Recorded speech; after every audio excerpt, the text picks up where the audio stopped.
Hello everyone. If you're wondering what this table setup is, this is basically the sewing and making of shopping bags. Starting on January the 1st, 2022, our town here in the southwestern part of the United States in New Mexico will be banning the use of plastic bags. This act of banning plastic bags in grocery stores and other retail shops were passed by our city council without referendum from the public. Shoppers will be required to bring their own bags or purchase a recyclable bag from the retailer. It sounded like a good idea at first because it would help the environment. However, when you read further on what this law is all about, is basically about revenues that will be given to the city. For every shopping bag sale that the retailer makes, a certain amount of revenue will go to the city. And the retailer is also required to give a written report to the city. So it is basically added cost to the retailer, and I'm very sure that this will be passed down to the public or the consumer. My response is to sew my own shopping bags, and these are made from fabrics that I call ugly ones.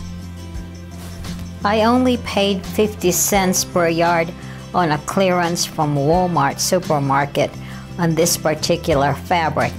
The fabric is made out of 100% polyester with a knit to it. It has a slight stretch and it is very, very strong.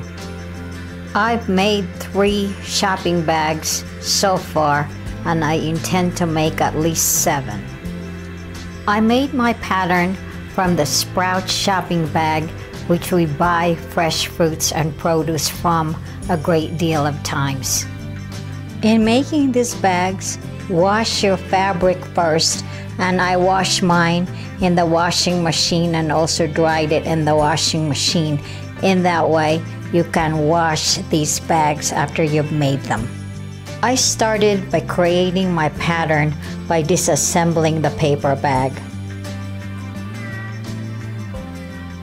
One side is here, which has the mark on Good For You Foods, and then the bottom is right here, and the other side has this Sprouts Healthy Living for Less.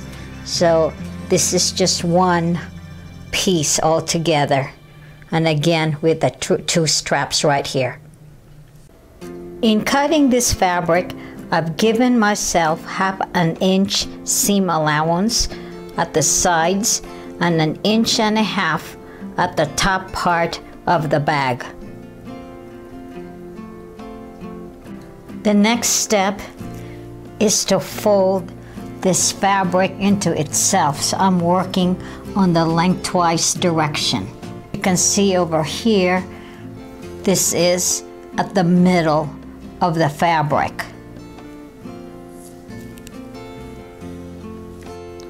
I pinned the folded bag in this way. When you are sewing the fabric at the sides, it will not shift. And here at this section, this is where the fold is. The top portion of this folded bag is left open. This is going to be your opening right here, so it is not sewn. Only the 2 sides of the bag will be sewn, and one side is left open while the bottom is folded. This is going to be your opening. For sewing, I usually use the same color of fabric to my thread. However, for this particular exercise, I'm going to use white thread as well. In that way, it will show up in terms of the stitching. My sewing setup consists of 2 machines. One is my regular sewing machine, and this is the Singer Classic. It does several stitches, but I usually use only the straight stitching and also the zigzag one for knit fabrics. The second machine that I use is this Brother Overlock machine, and I use this to finish the edges of what I am sewing. So here are your overlock threads. There's a 4-thread overlock system here, and this is what I use to finish the raw edges to prevent the fabric from raveling. But you don't need to use this. What I meant is that this particular Singer machine, since it has also attachments here that simulates overlock stitching, you can use this either to finish the edges or for straight stitching. And for knit fabrics, you also have your zigzag here, which can also be utilized for finishing the edges. So the overlock machine is used for expediency and ease in finishing your project. As I'm using a knit fabric, I am using the zigzag stitching here as the setting and set this one at stitch length of 3. I'm going to sew the side seams of my bag first.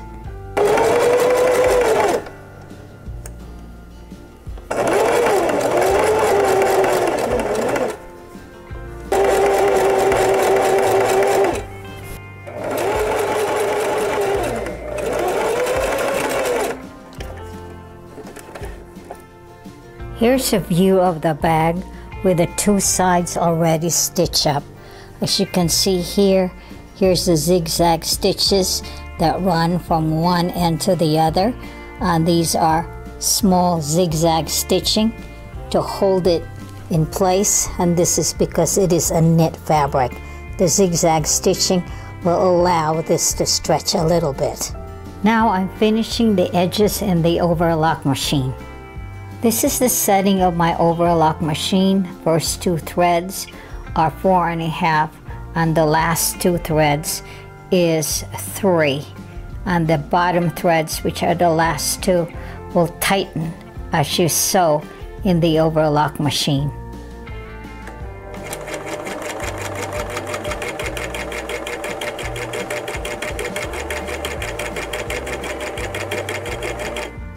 This is the way the finished edge of the overlock machine is. It's very, very tidy at the ends of it.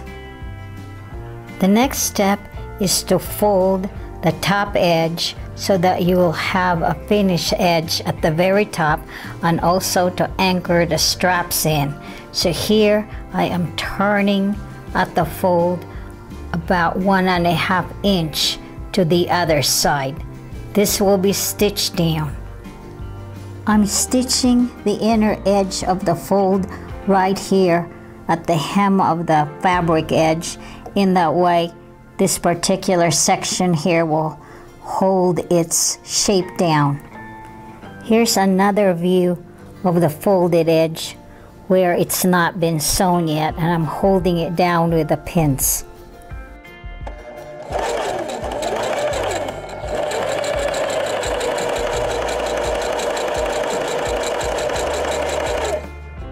Here I've turned down the other edge of the hem and also pinned this one.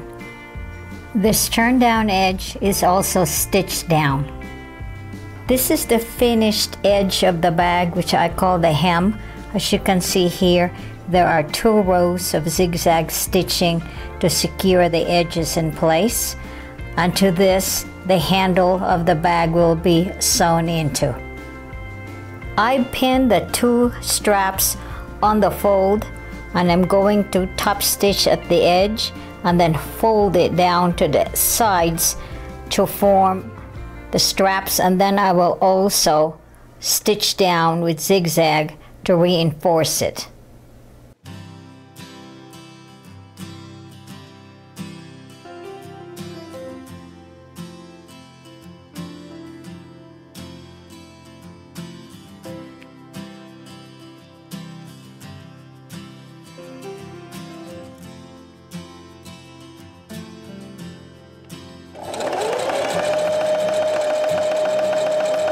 These are the two sewn straps which are reinforced with stitching at the middle. All the edges are folded so that nothing else can ravel. Now we're going to need to form the bottom of the bag. So what I do here, because I want a square bottom, is basically to take this side, which is the flat side one, and then you pull it as in a triangle, and then from here you turn it around. This is where the stitching is, and you're going to measure from top to bottom about 4 inches. So let me take my tape measure here and locate the top of it, because I'm going to need to pin it down. Okay, so here we are. I'm going to make, that's the top of the fold here. I'm going to again fold that into our triangle. I'll need to get closer to the camera. There's the triangle here, and this will flatten the edge here, and from the top of the triangle I'm going to measure 4 inches, and from here I'm going to put a pin. In this way I can secure the layers together, because this is going to get sewn in the machine, and the direction of the stitch is going to be at the horizontal side, and I will do that in both sides. In that way I'll have a square bottom. Here's the sewn bottom of the bag. As you can see here, they are the same on both ends of the bottom.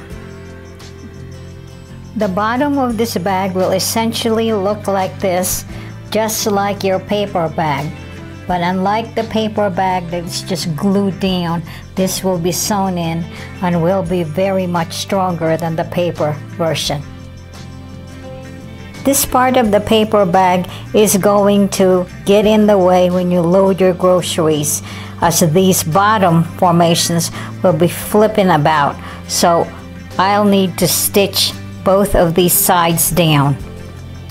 As you can see here, I've pinned down those triangle floppy parts of the bottom of the bag so that I can stitch it down. Here's the bottom of the bag all formed now, with those flippers all sewn down. And this is the inside part of the bag.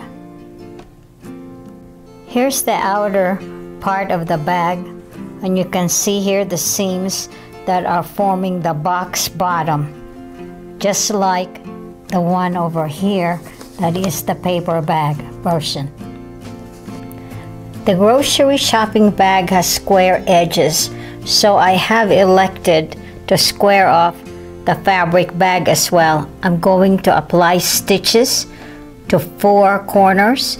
In that way it will have a sharp edge, and you will then know where to hold the bag.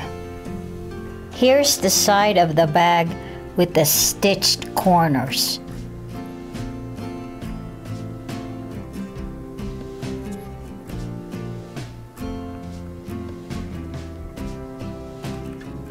I pin the handles in place, as you can see here, and it will be ready to stitch down. I'm going to stitch it in a square position, and then I will do an X to reinforce the middle section.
And here is the completed shopping bag.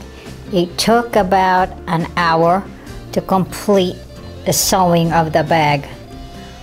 It is also fortunate that the retailers posted signs that they will accept the bags that the consumer brings into their store. So this is a plus because you will need to wash these bags just in case you will have spillage of grocery items such as meats and fish.